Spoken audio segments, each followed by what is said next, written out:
وقال اللہ تعالی فی سورۃ الواقعہ فلا اقسم بمواقع النجوم انه لقسم اللہ تعالی عظیم وانه لقرآن کریم فی کتاب مکنون. قرآن میں تو یہ ہے 21 آیتیں بھی ہیں موجود ہیں، اور مدنی دور میں جو مدنی صورتیں ہم کہتے ہیں وہ صرف مدینے میں ہی نازل نہیں تھیں، بلکہ آپ مختلف جگہ جب سفر پہ جاتے تھے وہاں بھی نازل ہوتی رہی، مگر چونکہ تعلق مدنی دور سے ہے وہ مدنی کہلاتا ہے. تو ان شیعہ حضرات کا یہ کہنا ہے کہ ترتیب نزولی کے حساب سے قرآن ہمارے ایک امام کے پاس محفوظ ہے، وہ جب آئیں گے وہ نازل کریں گے اور اس کو پھر ہم جو ہے صحیح مانیں گے. اس قرآن کو نہیں مانتے، اس قرآن کو کہتے نہیں مانتے. پھر دوسرا ان کا کہنا یہ ہے کہ انہوں نے 30 پارے جو ہے رکھے ہیں، اصل میں 40 پارے تھے، 10 پارے وہ بکری کھا گئی. وہ ایک مختلف، مگر یہ ہمارے پاس اس کا جواب واضح ہونا چاہیے کہ اگر قرآن نازل کیا گیا اور قرآن ہمارے پاس موجودہ صورت میں ہے، تو اگر نبی صلی اللہ علیہ وسلم کی ہدایت کے مطابق اگر یہ نہیں ہوتا پھر اس قرآن کا تو یہ عقیدہ جو ہے یہ ہمارا ہونا چاہیے کہ یہ قرآن کی صورتیں جو ہیں اور آیتیں جو ہیں ان کی ترتیب وہی ہے جو اللہ کے پاس لوح محفوظ. اللہ تعالیٰ نے فرمایا کہ کلام الہی جو نازل ہوا ہے اس کی 3 شکلیں ہیں. اللہ تعالیٰ نے فرمایا ایک شکل تو یہ ہے کہ اللہ تعالیٰ دل پہ القاء کرتا ہے پیغمبر کے دل پہ جو ہے القاء کرتا ہے، یا اس کے خواب میں جو ہے وہ آتا ہے. ایک تو اللہ تعالیٰ کا کلام اس طرح پہنچتا ہے. دوسرا اللہ نے فرمایا کہ حجاب میں رہ کر اللہ تعالیٰ نے کلام کیا ہے، جیسے موسیٰ علیہ السلام سے کیا، اور نبی صلی اللہ علیہ وسلم سے شب معراج پہ 7ویں آسمان پہ اللہ تعالیٰ نے کلام کیا. تیسرا اللہ تعالیٰ یہ فرماتا ہے کہ جبرائیل علیہ السلام کے ذریعے وہی بھیجی ہے اور وہی پہنچی ہے، پھر اس کو آگے.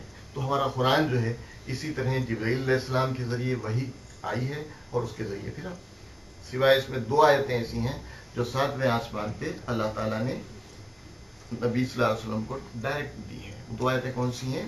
سورہ بقرہ کی آخری بیان آمن رسول بما انزل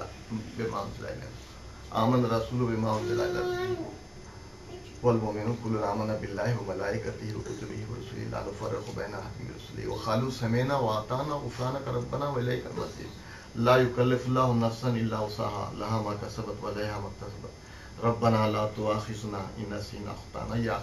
یہ 2 آیتیں یہ اللہ تعالیٰ نے تحفے کے طور پہ نبی صلی اللہ علیہ وسلم کو دی تھی. اس کی بڑی اہمیت ہے، جیسے سورہ فاتحہ ہے اور یہ 2 آیتیں. اور اچھا، پچھلے جو کتب نازل ہوئے ہیں اور ہمارے جو قرآن ہے اس میں فرق ہے. جیسے میں نے بتایا کہ ایک تو وہ تختیوں کی شکل میں تورات آئی ہے، صحیفوں کی شکل میں ابراہیم علیہ السلام سے اللہ تعالیٰ یہ فرماتا ہے کہ جو سلسلہ ہے اس سے پہلے کیا تھا اس کی ہمیں تفصیل پتہ نہیں. ابراہیم علیہ السلام سے اللہ نے فرمایا کہ صحیفے جو موسیٰ اور ابراہیم علیہ السلام کے ہیں ان میں بھی یہی ہدایات موجود تھیں، مگر ان میں فرق ہے کہ وہ کتاب کی شکل میں دی گئی، صحیفوں کی شکل میں دی گئی یا تختیوں کی شکل میں. یہ قرآن اللہ نے دل پہ القاء کیا جو بعد میں کتاب میں محفوظ ہوا. اب اس میں کیا فرق ہے؟ اس قرآن اس وقت جو نازل ہو رہا تھا انسان جو ہے اپنے ترقی کے مدارج طے کر رہا تھا. اللہ تعالیٰ کے فیصلے کے مطابق جب نبی صلی اللہ علیہ وسلم کا دور آیا تو انسان کا ذہن ترقی کرتے کرتے اپنے ارتقاء کی تکمیل کو پہنچا. اس کے بعد پھر اللہ تعالیٰ نے مکمل ہدایات اس کے نازل کی. تورات ہے اس میں مکمل ہدایت نہیں ہے، کچھ ہدایت دی گئی ہے. اس کے بعد زبور سے اس کو پورا کیا گیا، پھر انجیل سے پورا کیا گیا، مگر قرآن جو ہے یہ ہمارے اس کے برعکس ایک مکمل ہدایت ہمارے پاس موجود ہے.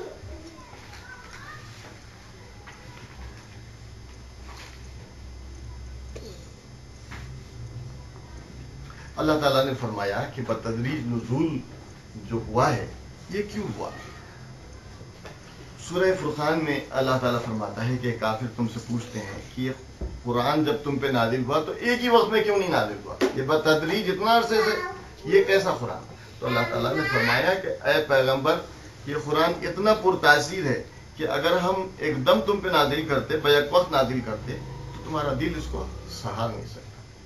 یہ بہت بھاری کلام ہے.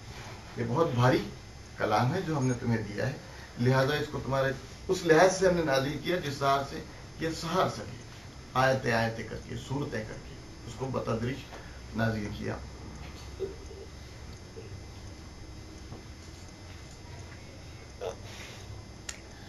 یہ تقریباً 22 سال 5 مہینے یہ قرآن کو لگے ہیں۔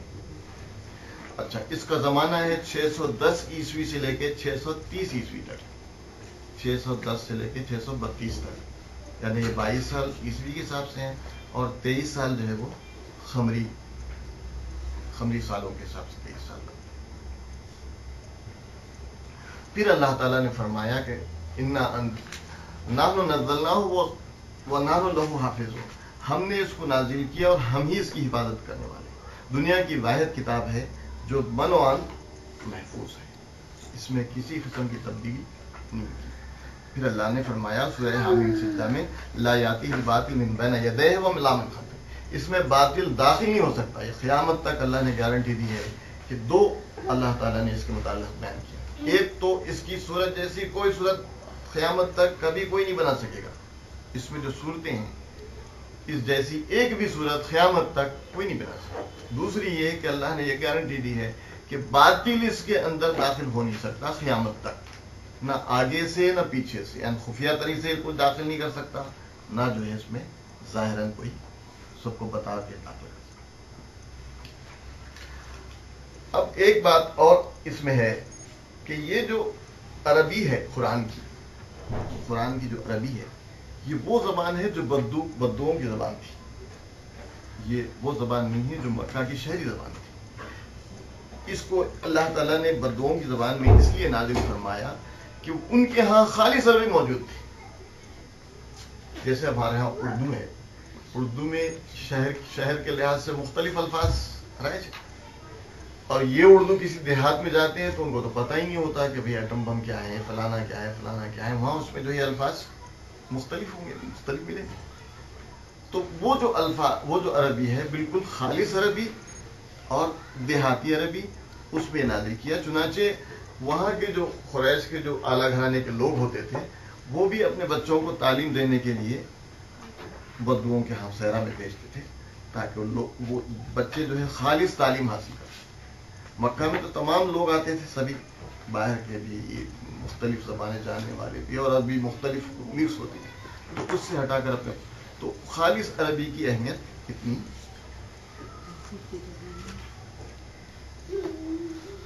پھر یہ کہ یہ قرآن کی جو عربی ہے، یہ فصاحت بلاغت کا اتنا اعلیٰ معیار ہے اس میں کہ آج بھی عیسائی اور یہودی ان کے ہاں عربی زبان کی تعلیم باضابطہ دی جاتی ہے، جیسے اردو کی تعلیم، وہ بھی اعلیٰ ترین جو معیار مانتے ہیں اسی قرآن کو مانتے ہیں۔